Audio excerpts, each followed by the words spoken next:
Hi hello అండి, అందరికీ నమస్తే. Welcome to my channel. ఈరోజైతే ఒక డిఐవైతో మీ దగ్గరికి వచ్చేసానండి.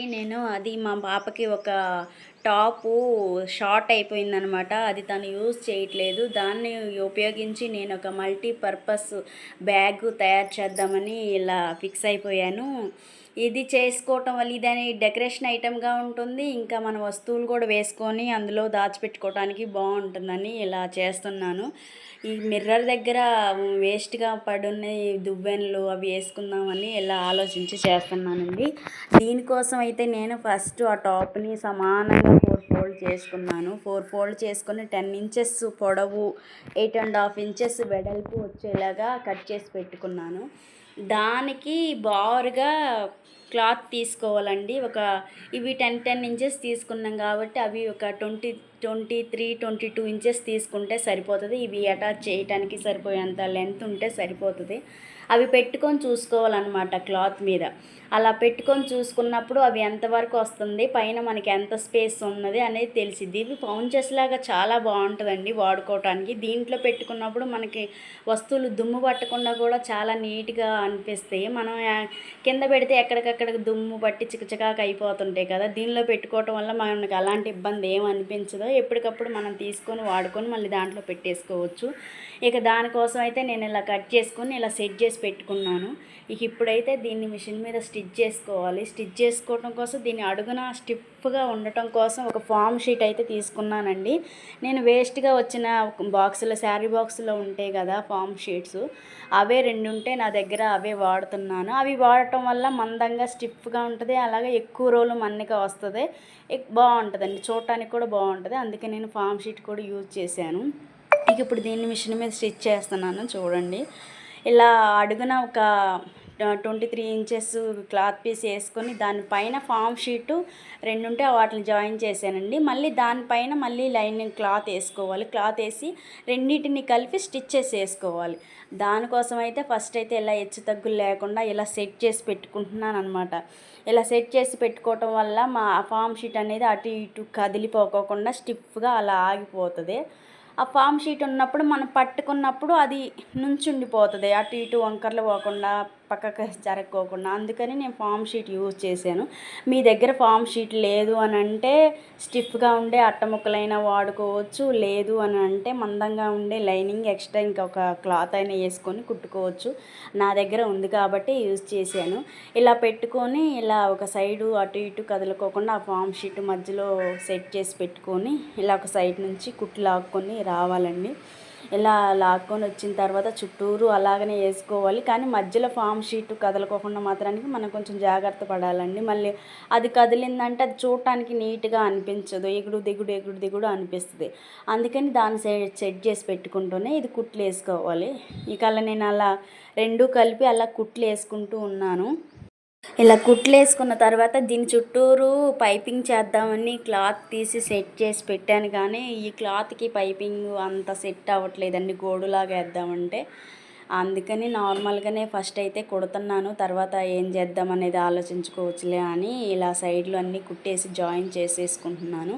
ఇప్పుడు మధ్యలో కూడా ఒక కుట్టేసుకుంటే అసలు కదలుకోకుండా స్టిఫ్గా అలా ఉండిపోతుంది కదా అని ఇక మధ్యలో కూడా అలా ఒక కుట్టు లాగేసుకుందామని ఫిక్స్ అయిపోయింది. ఎందుకంటే మనం కుట్టేటప్పుడే కేర్ఫుల్గా జాగ్రత్తగా కుట్టుకున్నాం అనుకోండి ఎక్కువ రోజులు మన్నుకుంటుంది. మనం తొందరగా కొంచెం హడావిడిగా అవి ఇవి ఆలోచించకుండా కుట్టేసుకున్నాము, అవి తొందరగా చినిగిపోయే ఛాన్సెస్ ఎక్కువ ఉంటాయి.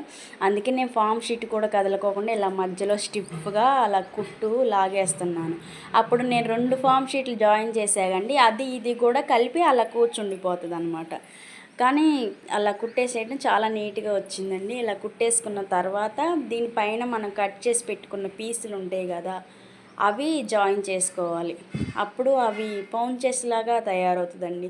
మనం ఏదన్నా సామాన్ పెట్టుకోవడానికి ఒక బ్యాగ్ టైప్ అవుతుంది. దాన్ని మనం హ్యాంగింగ్ లాగా ఎక్కడైనా పెట్టుకొని యూజ్ చేసుకోవచ్చు. ఇలా కుట్టేసుకున్న తర్వాత ఇదిగోండి ఒక క్లాత్ పీస్ వేసేసుకొని ఇలా కుట్టేసి అటాచ్ చేస్తున్నాను. ఫస్ట్ పైది అటాచ్ చేసుకున్న తర్వాత కిందది అటాచ్ చేసుకోవాలండి. ఎందుకంటే పైది ఎంత పొడవు ఉంటుందో తెలియదు కదా. మనం పైదాని మీదకి కిందది కొంచెం వెళ్ళినా పర్వాలేదు, కానీ ఫస్ట్ కింద వేసుకున్నామంటే మళ్ళీ పైది కుట్టడానికి వీలు అవ్వదు, అది చికాకుగా అనిపించిద్ది. అందుకని ఫస్ట్ పైది కుట్టేసుకొని తర్వాత సెకండ్ క్లాత్ని ఇలా కుట్టేసుకోవాలి. కానీ బాగుందండి, ఇలా రెండోది కూడా వేసి కుట్టి చేసుకోవాలి.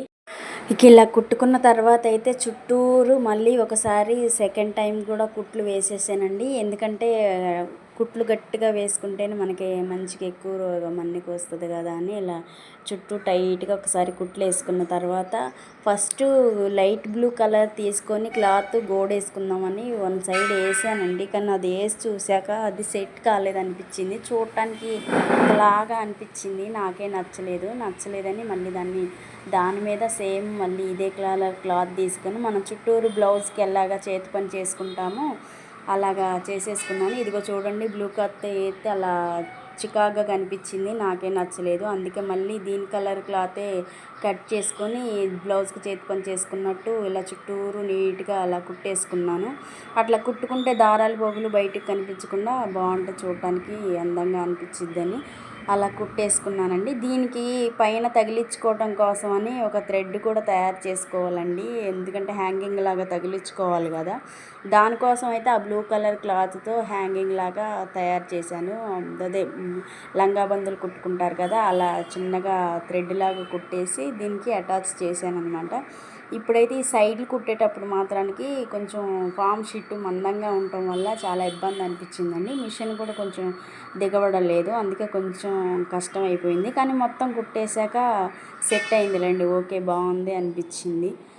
ఇలా చుట్టూరు కుట్లు వేసేసుకున్నానండి. వేసేసుకున్న తర్వాత ఇక చేతి పని లాగా కూడా చుట్టూరు సైడ్ చేసేసా కదా. ఇక బందులు అది చూడండి, ఆ బ్లూ కలర్దే చికాగ్గా అనిపించింది చాలా, నాకే నచ్చలేదు, అందుకే తీసేసాను.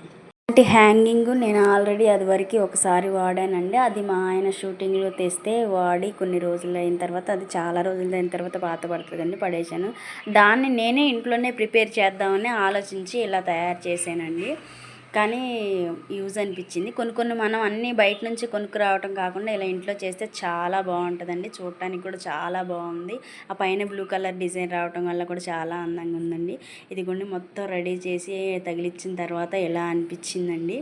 ఇక అద్దం దగ్గర ఉన్నాయి లిప్స్టిక్లు, ఐలైనర్లు అవన్నీ అందులో వేసేసాను. దువ్వెనలు, పౌడర్లు, అవి బొట్టు బిళ్ళలు అవి కూడా సర్దేసి పెట్టుకున్నానండి. మొత్తం సర్దిన తర్వాత ఇదిగోండి ఇలా క్లిప్పులు కూడా వేసి పెట్టేశానండి, ఇలా కనిపిస్తుందండి. ఇక ఇంతేనండి ఇవాళ నా వీడియో కానీ మీకు నచ్చినట్టయితే లైక్ చేయండి, షేర్ చేయండి, సబ్స్క్రైబ్ చేసుకోండి. నేను చేసిన ఈ డిఐవై ఎలా ఉందనేది మీరు కామెంట్ రూపంలో తప్పకుండా చెప్పండి. నేను ఎలా చేస్తున్నాను అనేది నాకు తెలిసిద్ది. నేను ఈ నెక్స్ట్ మంచిగా చేయడానికి నేను ట్రై చేస్తాను. బాయ్ అండి.